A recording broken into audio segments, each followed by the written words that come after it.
আমাদের সমাজের সবচেয়ে বড় সংকট হল নেতৃত্বের অভাব। আজ সমাজে যে অন্যায়, অবিচার, জুলুম ও নির্যাতন দেখা যায় তা মূলত যোগ্য নেতার অভাবের ফল। চলুন এ বিষয়ে আমরা শুনি মাওলানা মিজানুর রহমান আজহারীর মুখে ইসলামে একজন নেতার কি কি গুণ থাকা প্রয়োজন। Compassion, a leader should be compassionate. 3 number হচ্ছে compassion, মানে সফট হার্টেড, দয়াদ্র হৃদয় হতে হবে। আপনি মানুষের দুঃখ যদি আপনাকে কাঁদায় তবেই আপনি নেতা। কি বলেন? মানুষের দুঃখ দেখে, কষ্ট দেখে যদি আপনার মধ্যে কান্না আসে বুক ফেটে, তবেই আপনি নেতাকে তাকে দয়ালু হতে হয়, কম্পেশনেট হতে হয়, দয়াদ্র হৃদয়ের হতে হয়। আমরা আল্লাহ রাসূল সাল্লাল্লাহু আলাইহি ওয়াসাল্লামের দিকে যদি তাকাই, ওনার তো একটা উপাধি হচ্ছে রাহমাতাল আলামিন। আল্লাহ রাসূল সাল্লাল্লাহু আলাইহি ওয়াসাল্লামের উপাধি কি?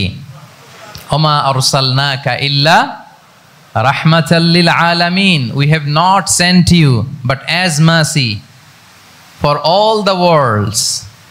নবী হে, আপনাকে সবার জন্য আমি মার্সি করে পাঠিয়েছি, রাহমা করে পাঠিয়েছি। আপনি সবার জন্য রহমত, মানুষের জন্য, ম্যানকাইন্ড, জিনকাইন্ড, অ্যানিমালস, সবার জন্য আপনি রাহমা, মার্সি। তাহলে একজন মানুষ যখন নেতা হয়ে উঠতে চাইবে, নেতৃত্বের অন্যতম একটা লিডারশিপ ট্রেইট হচ্ছে কম্পেশন। অন্যের ব্যথায়, অন্যের দুঃখে তার কান্না আসতে হবে। সফট হার্টেড হইতে হবে তাকে, মাঝে মাঝে দয়াদ্র হৃদয়ের হতে হবে, তবেই সে নেতা। রাসূল সাল্লাল্লাহু আলাইহি ওয়াসাল্লাম কতটা দয়াদ্র ছিল, আল্লাহ তাআলা অন্য আয়াতে বলছেন, ফাবিমা রাহমাতিম মিনাল্লাহি লিনতা লাহুম ওয়ালাউ কুনতা ফাযযান গালিযাল কলবি লানফাদ্দু মিন হাওলিক। নবী হে, আল্লাহর অশেষ অনুগ্রহে আপনি খুব কোমল ভাষী হয়েছেন, কোমল হৃদয়ের হয়েছেন। লিনতা লাহুম, সবার জন্য আপনি সফট হার্টেড হয়েছেন আল্লাহর অনুগ্রহে। যদি আপনি সফট হার্টেড না হয়ে আপনি যদি কঠোর হৃদয়ের অধিকারী হতেন, তাহলে এখন লোকেরা যেমনি আপনাকে ঘিরে রাখে, আপনার চারিপাশে সবাই ঘিরে রাখতো না। আল্লাহু আকবার। সাহাবারা সব সময় রাসূল সাল্লাল্লাহু আলাইহি ওয়াসাল্লামের সঙ্গ পেতে চাইতো, অ্যাকম্পানি চাইতো, ঘিরে রাখতো।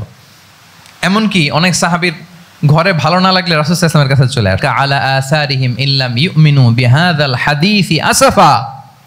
রাসূল সাল্লাল্লাহু আলাইহি ওয়াসাল্লাম বারবার মক্কার কুরাইশদের কাছে যেত, বারবার কাফিরদের কাছে যেত, যেন তারা ঈমান আনে, যেন তারা খারাপ রাস্তা ছেড়ে দিয়ে ভালো রাস্তায় আসে। বারবার চিন্তা করতো যে ইস, কেন তারা লা ইলাহা পড়ে না, কেন তারা সত্যের পথে ফিরে আসে না। হায় রে, একটুর জন্য তো তারা সামান্য আমার কথাটা শুনলেই তো বেঁচে যেত, ইস একটু আমার কথা মানলেই তো জাহান্নাম থেকে বেঁচে যেত।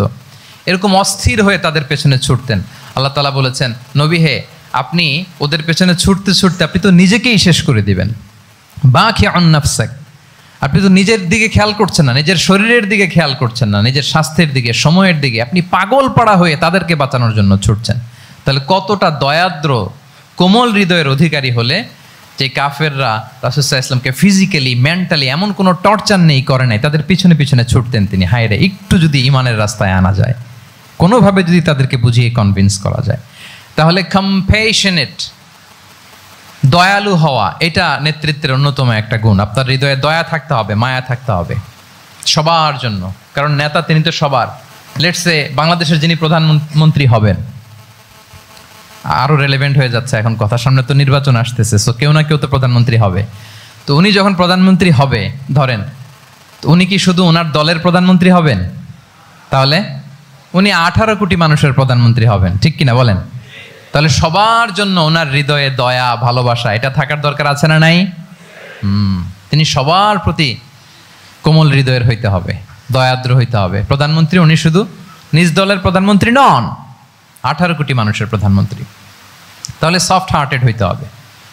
রাসূল সাল্লাল্লাহু আলাইহি ওয়াসাল্লামের মধ্যে এটা ছিল।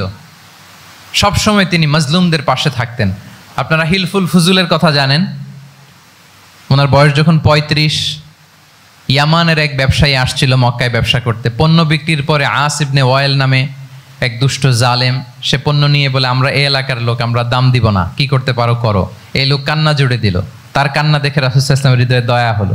তিনি ওনার চাচা জুবাইর ইবনে আব্দুল মুত্তালিব সহ ওনার মতো যারা ইয়াং স্টার আছে সবাইকে নিয়ে একটা সংঘ করলেন। এটাই তো হালাফুল ফুদুল, মূলত নাম হচ্ছে হালাফুল মুত্তাইয়িবিন। জাহিলি যুগে ওনাদের প্রথা ছিল, কোনো একটা ভালো কাজে কেউ যখন এক হতো, রং ভর্তি বালতির ভেতরে হাত ঢুকিয়ে তারা পাথরের মধ্যে ওই হাতের ছাপ দিত, সবাই ওইখানে ছাপ দিত, ফলে কাইন্ড অফ কভেনেন্ট, এটা একটা চুক্তির মতো যে আমরা চুক্তিবদ্ধ হলাম, এগ্রিমেন্ট করলাম যে আমরা সবাই এক। তো রাসূল সাল্লাল্লাহু আলাইহি ওয়াসাল্লাম ওনার মতো ইয়াংস্টারদেরকে নিয়ে এই হালাফুল মুত্তাইয়িবিন বা হালাফুল ফুদুল করেছেন, এবং এটার মূল কথা ছিল, মূল স্লোগান ছিল নাহনু মাআল মাজলুম দিদ্দা যালিম, আমরা সবসময় মাজলুমের পক্ষে থাকবো, জালিমের বিপক্ষে। এটা ছিল হিলফুল ফুজুলের কি মূল শিক্ষা। এইভাবে সব সময় তিনি মাজলুমদের সাথে ছিলেন। শ্রমিক সাহাবীদেরকে বড্ড ভালোবাসতেন, শ্রমজীবীদেরকে বড্ড ভালোবাসতেন। এমনকি বিদায় হজের মতো এরকম গুরুত্বপূর্ণ ভাষণও শ্রমজীবীদের কথা বাদ যায়নি, গরিবদের কথা বাদ যায়নি। আরিকাআকুম আরিকাআকুম আতঈমুহুম মিম্মা তাআকুলুন ওয়ালবাসুহুম মিম্মা তালবাসুন। খবরদার, সেদিনও বলেছিলেন সেই বিদায় হজের ভাষণে, তোমরা তোমাদের শ্রমজীবী লোকদের কথা ভুলে যেও না, তোমাদের স্টাফদের কথা, তোমাদের দাস দাসীদের কথা। তোমরা যা খাবে সেখান থেকে তাদেরও খাওয়াবে, তোমরা যে পোশাক পরবে সেখান থেকে তাদেরও পোশাকের ব্যবস্থা করবে। আল্লাহু আকবার। তাহলে রাহমাতাল লিল আলামিন, তিনি ছিলেন কম্পেশনেট, দয়ালু হৃদয়ের অধিকারী। তাহলে নেতা হইতে হলে তার হৃদয়ে কি থাকা লাগবে? দয়া। তাহলে 3 নম্বর পয়েন্টটা কি? হ্যাঁ কি সবাই বলি 3 নম্বর পয়েন্টটা কি? কম্পেশন, অনুগ্রহ বা দয়া, এটা একজন নেতার হৃদয়ে থাকা চাই। 4 নম্বরে হচ্ছে ইন্টেগ্রিটি। ইন্টেগ্রিটি মানে সততা, নৈতিকতা থাকতে হবে। এটা অন্যতম একটা লিডারশিপ ট্রেট। এটার বড় ক্রাইসিস এখন ইন্টিগ্রিটির। রাসূল সাল্লাল্লাহু আলাইহি ওয়াসাল্লামের লিডারশিপটা ছিল এথিক্যাল লিডারশিপ, কিন্তু এইটার অনেক বড় ক্রাইসিস আমাদের সমাজে, আমাদের নেতৃত্বের মাঝে। কি বলেন? নৈতিকতার ঘাটতি আছে না? নৈতিকতা বিবর্জিত নেতৃত্ব, এটা দিয়ে কিছুই হয় না। একটা জাতির ধ্বংসের জন্য নৈতিকতা বিবর্জিত নেতৃত্বই যথেষ্ট। এই জন্য নৈতিকতা লাগবে, ইন্টিগ্রিটি, সততা। আমরা যদি আল্লাহ রাসূল সাল্লাল্লাহু আলাইহি ওয়াসাল্লামের নেতৃত্বের দিকে তাকাই, তাহলে ওনার সততা, ওনার সত্যবাদিতা, ওনার আমানতদারিতা নিয়ে যদি আমরা একটু সিরাতের পরতে পরতে খেয়াল করি, এমনকি নবী হওয়ার আগে যদি খেয়াল করি, তাহলে দেখব যে মক্কার লোকেরা আল্লাহ রাসূল সাল্লাল্লাহু আলাইহি ওয়াসাল্লামকে আস-সাদিক, আল আমিন উপাধিতে ভূষিত করেছেন। সুবহানাল্লাহ, মানে সত্যবাদী, ট্রুথফুল অ্যান্ড ট্রাস্টওয়ার্দি। স্বয়ং মক্কার লোকেরা, মক্কার মুশরিকরা রাসূল সাল্লাল্লাহু আলাইহি ওয়াসাল্লামকে উপাধি দিয়েছিলেন আল আমিন। কি উপাধি দিয়েছিলেন? আল আমিন। তার মানে কখনো মিথ্যা বলেননি, কখনো আমানতের খেয়ানত করেননি। যখন আয়াত নাজিল হলো ওয়া আনজির আশিরাতাকাল আকরাবিন, হে নবী আপনি আপনার নিকট আত্মীয়দেরকে সতর্ক করুন জাহান্নামের আযাবের, তিনি সাফা পাহাড়ের চূড়ায় উঠে গেলেন, ডাকতে আরম্ভ করলেন, ও মক্কার লোকেরা, ও আমার আত্মীয়রা, আমি যদি বলি এই পাহাড়ের পেছনে একদল ঘোড় সাওয়ার সশস্ত্র ব্যাটালিয়ন তোমাদেরকে এখনই অ্যাটাক করবে, তোমরা কি বিশ্বাস করবে? আকুনতুম মুসাদ্দিকিয়া, আমার কথা বিশ্বাস করবে? মক্কাবাসী এক বাক্যে কি বলেছিল জানেন? তারা বলেছিল নাম, অবশ্যই বিশ্বাস করব। আমি যদি বলি তোমাদেরকে অ্যাটাক করার জন্য প্রস্তুত একদল ঘোড়সাওয়ার, বিশ্বাস করবে? আকুনতুম মুসাদ্দিকিয়া, সবাই কি বলেছিল? নাম, অবশ্যই বিশ্বাস করব। কেন বিশ্বাস করবে? বলে যে মা জাররাবনা আলাইকা ইল্লা সিদকা, we have never ever experienced a single lie from you in our life. আমরা জীবনে কোনোদিন তোমার মিথ্যা বলতে শুনি নাই। আল্লাহু আকবার।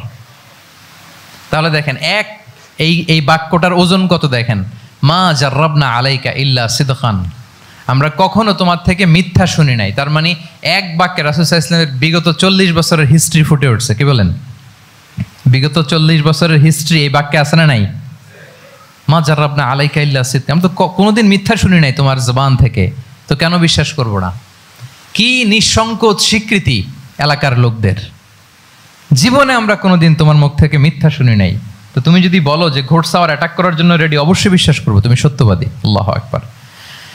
এইটা আমাদের সমাজে অনেক বড় ক্রাইসিস, আমানতদারিতা, ট্রাস্টওয়ার্দিনেস, মানে উল্টা হয়ে গেছে। যেটা সবচেয়ে ইন্টিগ্রিটি বেশি দরকার ছিল, এটা আমাদের কম।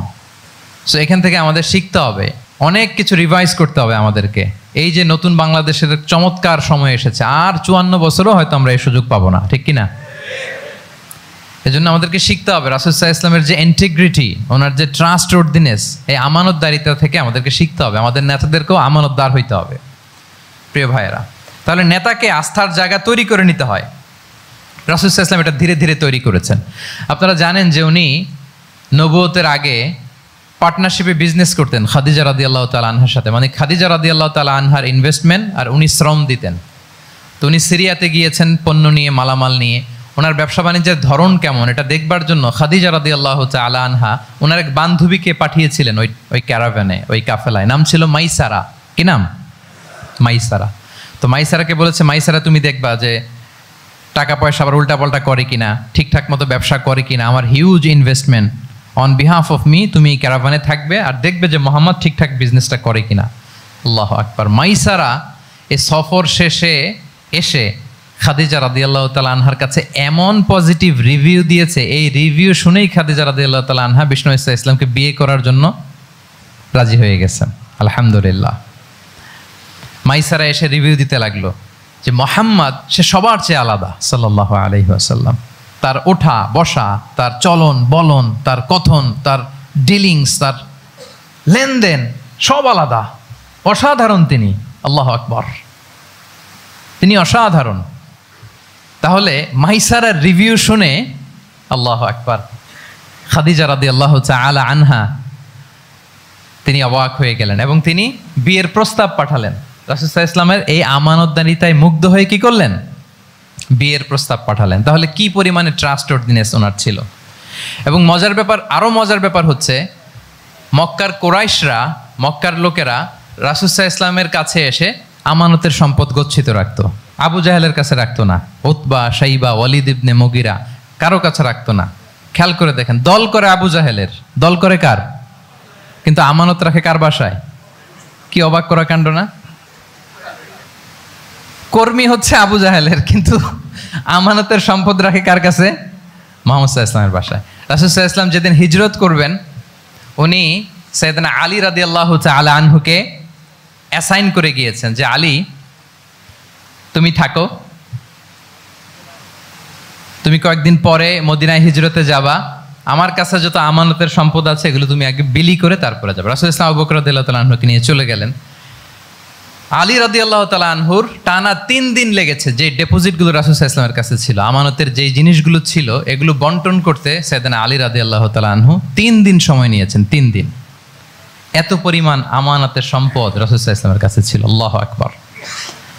তাহলে এই আমানতদারিতা, সততা, অনেস্টি, ট্রাস্টওয়ার্দিনেস এটা অনেক জরুরি নেতৃত্বের জন্য। নেতা হতে চাইলে তাকে আমানতদার হইতে হবে। যদি একজন ট্রু লিডার কেউ হতে চায় তার মধ্যে আমানতদারিতা চাই। কি চাই? আমানতদার। তাহলে ইন্টিগ্রিটি। 4 নম্বর পয়েন্ট কি ছিল? ইন্টিগ্রিটি। আপনারা বোরিং হচ্ছেন না তো? কষ্ট হচ্ছে? আচ্ছা, 5 নম্বরে হচ্ছে good interaction with followers. Good interaction with followers মানে নেতার তার ফলোয়ারের সাথে কি লাগবে? ভালো ইন্টারাকশন লাগবে, সুন্দর একটা সম্পর্ক লাগবে, ভালো বোঝাপড়া চাই। একজন ভালো নেতৃত্বের বৈশিষ্ট্য হচ্ছে নেতা তার ফলোয়ারের সাথে কি করবে? ইন্টারেক্ট করবে। এখানেই বস আর লিডারের মধ্যে পার্থক্য। বস কি করে? খালি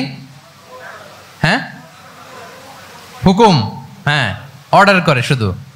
বসের কাজ হচ্ছে এই ডুজ অ্যান্ড ডোন্টস বলে দেয়, এইটা করা যাবে ওইটা করা যাবে, মানে অর্ডার করে, ডিরেক্ট করে। কিন্তু লিডার কি করে? গাইড করে, মেন্টরিং করে, ইন্সপায়ার করে, মোটিভেট করে। So here is the difference between leader and boss. তাহলে বসই হওয়া যাবে না। নেতা হইতে চাইলে বসই হওয়া যাবে না। You have to interact with your followers.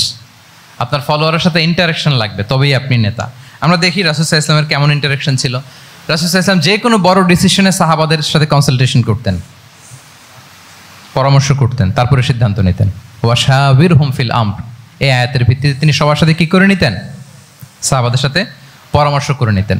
আপনারা দ্বিতীয় হিজরির যে বদরের যুদ্ধের কথা জানেন, বদরের প্রান্তরটা মদিনা থেকে প্রায় 130 কিলো দক্ষিণ পশ্চিমে। তো ওখানে গেলেন মদিনা থেকে। তিনি যাওয়ার পরে এক জায়গায় তিনি সেনা ক্যাম্প স্থাপন করলেন।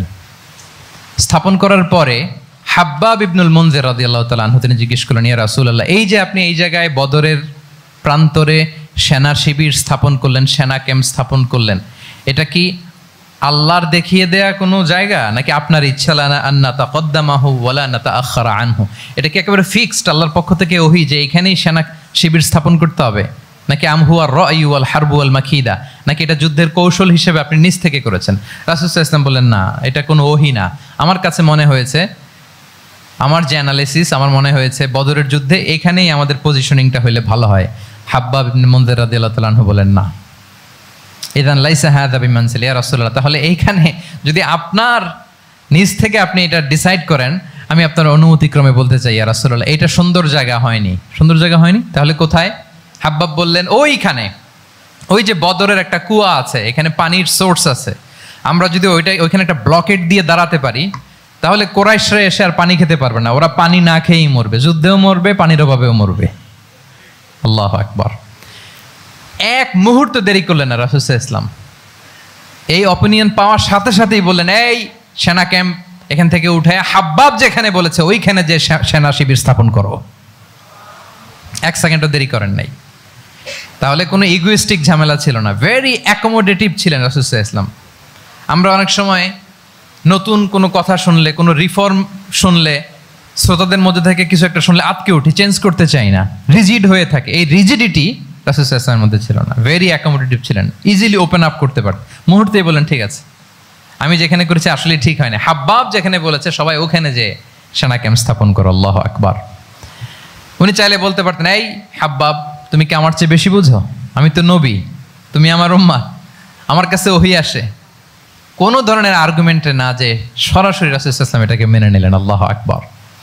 তাহলে এই যে ইন্টারাকশন, দেখেন কত চমৎকার ইন্টারাকশন ছিল সাহাবীদের সাথে রাসূলুল্লাহ সাল্লাল্লাহু আলাইহি ওয়াসাল্লামের। তাহলে good interaction with your followers, এটা জরুরি। আমরা যদি খন্দকের ঘটনা দেখি, খন্দকের যে পরীক্ষা খনন করা হয়েছিল, এটা কিন্তু কোনো মদিনার বা মক্কার কোনো আরাবিয়ান সাহাবাদের কাছ থেকে এই পরামর্শ আসেনি, এসেছে কার কাছ থেকে? সালমান আল ফারিসি। বাড়ি কই? সেই ইরান, ইয়ামান না, ইরানে। উনি হি ওয়াজ পার্সিয়ান, উনি ইরান থেকে আসছে। ফারিসি, সালমান আল ফারিসি, পারস্য থেকে আসা। ওনার কথা অনুযায়ী তিনি বলেছেন সালমানু মিন্না আহলাল বাইত, ওনাকে আহলে বাইতের স্ট্যাটাস তিনি দিয়েছেন। আল্লাহু আকবার। তাহলে ইজিলি তিনি সাহাবীদের কাছ থেকে চমৎকার অপিনিয়ন আসলে সেটাকে পিক করতেন এবং তাদের সাথে চমৎকার ইন্টারাকশন ছিল। সাহাবীদের সাথে, ফলোয়ারদের সাথে ওনার কতটা গভীর ইন্টারাকশন ছিল, ছোট্ট একটা হাদিস বলে, হাদিসটা সহিহ মুসনাদে আহমদ ইবনে হাম্বলে এসছে, আমি এই পয়েন্টটা শেষ করছি। রাসূল সাল্লাল্লাহু আলাইহি ওয়াসাল্লামের যুগে এক সাহাবী ছিল, তার নাম ছিল জাহির ইবনে হারাম আল আশজাঈ। জাহির, সাহাবীর নাম কি? সবাই বলুন, কি নাম? জাহির রাদিয়াল্লাহু তাআলা আনহু। উনি মদিনায় থাকতেন না, উনি মরুপল্লীতে থাকতেন, মানে বেদুইন ছিলেন আর কি। মদিনা তো শহর, সিটি, উনি সিটিতে থাকতেন না, উনি থাকতেন মরুপল্লীতে। ওখানে তিনি অর্গানিক ফলমূল, শাকসবজি চাষ করতেন। রাসূল সাল্লাল্লাহু আলাইহি ওয়াসাল্লাম ওনার এই অর্গানিক ফলমূল আর শাকসবজি খুব পছন্দ করতেন, ফলে উনি প্রায় সেই মরুপল্লী থেকে রাসূল সাল্লাল্লাহু আলাইহি ওয়াসাল্লামের জন্য অর্গানিক ফ্রেশ ফ্রুট আর শাকসবজি মদিনায় নিয়ে আসতেন এবং এগুলো ফ্রিতে দিতেন রাসূল সাল্লাল্লাহু আলাইহি ওয়াসাল্লামকে অ্যাজ এ গিফট। উপহার হিসেবে রাসূল সাল্লাল্লাহু আলাইহি ওয়াসাল্লামকে মরুপল্লী থেকে চাষ করে আনা ফলমূল, শাকসবজি দিতেন। আর কিছু শাকসবজি, ফলমূল তিনি মদিনার বাজারে বিক্রি করতেন। তো একবার তিনি এসে রাসূল সাল্লাল্লাহু আলাইহি ওয়াসাল্লামকে অর্গানিক এই ফ্রুটগুলো দিয়ে বাকিগুলো মদিনার বাজারে বিক্রি করতেছেন। রাসূলুল্লাহ সাল্লাল্লাহু আলাইহি ওয়াসাল্লাম বাজার ভ্রমণে গেলেন, যে দেখে ওই তো জাহের, উনি আবার কানা রজুলান দামিমান, একটু কুৎসিত দেখতে, একটু খাটো কুৎসিত শ্যামবর্ণের ছিলেন। তো ওনাকে দেখেই রাসূল সাল্লাল্লাহু আলাইহি ওয়াসাল্লাম পিছন থেকে এরকম ঝাপটে ধরলেন, পিছন থেকে হাগ করলেন আর কি। তো পিছন থেকে যখন ঝাপটে ধরলেন, উনি তো দেখতে পারতেছেন না কে ধরলো। উনি বলে, মান হাদা আর সিলনি, এই ছাড়ো ছাড়ো, কে কে, এই কোন লোক আমারে ধরলো, ছাড়ো ছাড়ো করে অস্থির। যখন পিছনে ফিরে দেখে আল্লাহ রাসূল সাল্লাল্লাহু আলাইহি ওয়াসাল্লাম, এখন আর ছাড়াছাড়ি করে না, এখন ওনার পিঠটা রাসূল সাল্লাল্লাহু আলাইহি ওয়াসাল্লামের বুক মোবারকের দিকে আরো লাগাই দিচ্ছে এইভাবে। সুবহানাল্লাহ। এতক্ষণ বলে, এই কে, ছাড়ো ছাড়ো। যখন দেখে রাসূল সাল্লাল্লাহু আলাইহি ওয়াসাল্লাম এখন আর তাড়াহুড়ো করতেছে না, এখন ওনার পিঠটা রাসূল সাল্লাল্লাহু আলাইহি ওয়াসাল্লামের বুক মোবারকের সাথে আরো ঠেলে দিচ্ছে। রাসূল সাল্লাল্লাহু আলাইহি ওয়াসাল্লাম এবার মজার ছলে বললেন, মাইয়াশতারি হাযাল আব, ফান করে বলতেছেন, এই একটা দাস আছে আমার কাছে, এই লোকটারে কে কিনবে, আমি বেচবো, কে কিনবে? জাহের রাদিয়াল্লাহু তাআলা আনহু বলেন, ইয়া রাসূলুল্লাহ ইযান ওয়াল্লাহি তাজিদুনি কাসিদান, আমি কালো মানুষ, আমি সস্তা মানুষ, আমারে বেচলে বেশি দাম পাবেন না আপনি, আমি তো সস্তা মানুষ ইয়া রাসূলুল্লাহ। রাসূল সাল্লাল্লাহু আলাইহি ওয়াসাল্লাম বললেন, আনতা লাস্তা ইনদাল্লাহি কাসিদ ইয়া জাহির, হে জাহের, তুমি আল্লাহর কাছে সস্তা নও, আনতা ইনদাল্লাহি গালি, তুমি আল্লাহর কাছে বড্ড দামি। আল্লাহু আকবার। হে জাহের, তুমি, তোমার স্কিন ব্রাইট কালার না, তুমি কুৎসিত। তুমি দুনিয়াতে সস্তা হতে পারো, কিন্তু আমার আল্লাহর দরবারে তুমি কবু সস্তা নও। আনতা ইনদাল্লাহি গালি, আল্লাহর কাছে তুমি বড্ড দামি। দেখেন ইন্টারেকশন কোন মাত্রায় গেলে পিছন থেকে যে এরকম হাক করা যায়, ঝাপটে ধরা যায় এক সাহাবীকে। সুবহানাল্লাহি বিহামদি। এরকম গুড ইন্টারেকশন ছিল। অনেক অনেক ভুরি ভুরি সিরাতের পরতে পরতে আপনারা পাবেন যে রাসূল সাল্লাল্লাহু আলাইহি ওয়াসাল্লামের সাথে সাহাবাদের ইন্টারেকশন কত চমৎকার ছিল।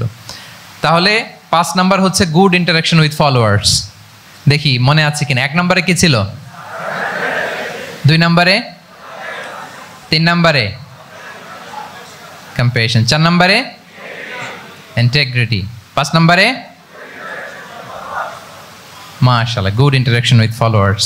6 নম্বরে হচ্ছে কারেজ, সাহসিকতা। নেতা হইতে হইলে সাহস লাগবে না? নেতারে বাঁচানোর জন্য কর্মীরা দৌড়াইতেছে সামনে, নেতা যদি ছোটে পেছনে, তাহলে হবে? হ্যাঁ, রিক্সার টায়ার পাংচার হলে যদি নেতা 3 লাফ দেয়, এটা কি নেতা? তাহলে কি?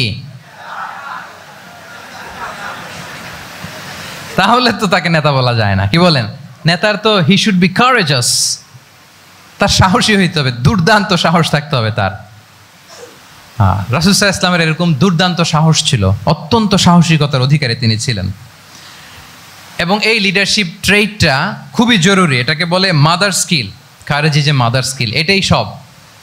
এই হিম্মত লাগবে। আর রাজুলু যু হিম্মা ইউহিল উম্মা, যার হিম্মত আছে সেই জাতিকে জাগাতে পারে, ঠিক কি না? এই যে আমাদের কাছে তো উদাহরণ একেবারে হাতের কাছেই, এই যে 5 আগস্টে, এই যে জুলাই আপরাইজিং, যদি কারেজ না থাকতো আমাদের তরুণদের, আমাদের জেনজিদের, তাহলে এই পরিবর্তন কি আমরা দেখতে পেতাম?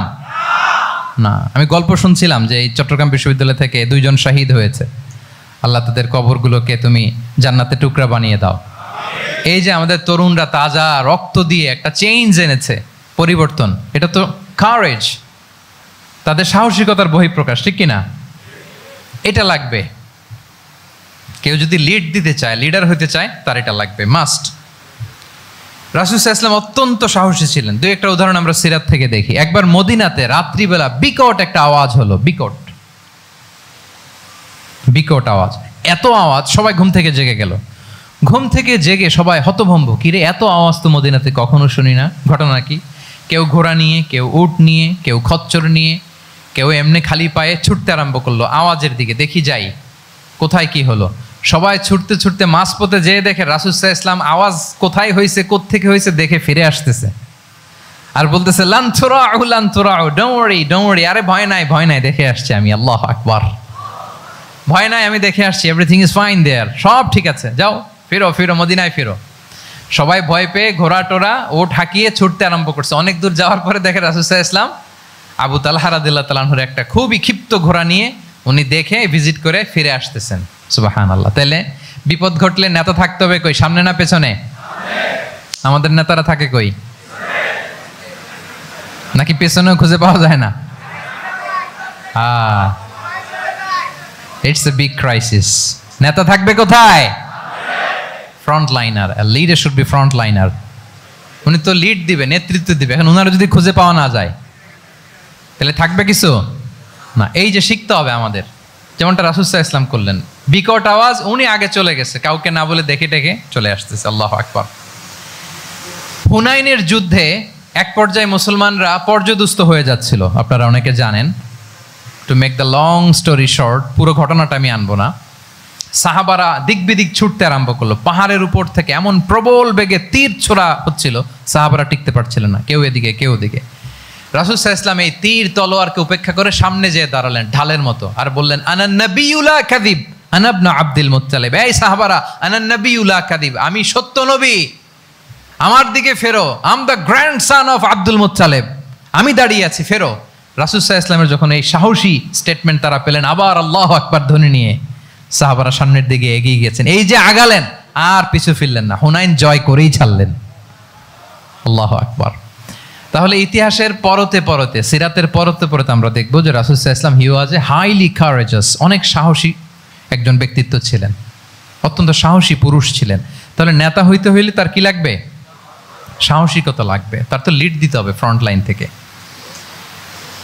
এবং কাপুরুষতা, ভীরুতা, এটা থেকে রাসূল সাল্লাল্লাহু আলাইহি ওয়াসাল্লাম পানা চেয়েছেন। আল্লাহুম্মা ইন্নী আউযু বিকা মিনাল হাম্মি ওয়াল হাযান ওয়া আউযু বিকা মিনাল আজজি ওয়াল কাসাল ওয়া আউযু বিকা মিনাল জুবনি ওয়াল বুখল। জুবন মানে কি? ভীরুতা, কাপুরুষতা। হে আল্লাহ, আমি ভীরুতা থেকে, কাপুরুষতা থেকে পানাহা চাই। আমরা যেন কাপুরুষ না হই, আমরা যেন ভীরু না হই, আমরা যেন সত্যের বীর সেনানী হয়ে আবু সাঈদের মতো এরকম 2 হাত প্রসারিত করে দাঁড়াতে পারি, ঠিক কিনা? এই যে কারেজাস আবু সাঈদ, হ্যাঁ, is the icon of courage of Bangladesh, কি বলেন?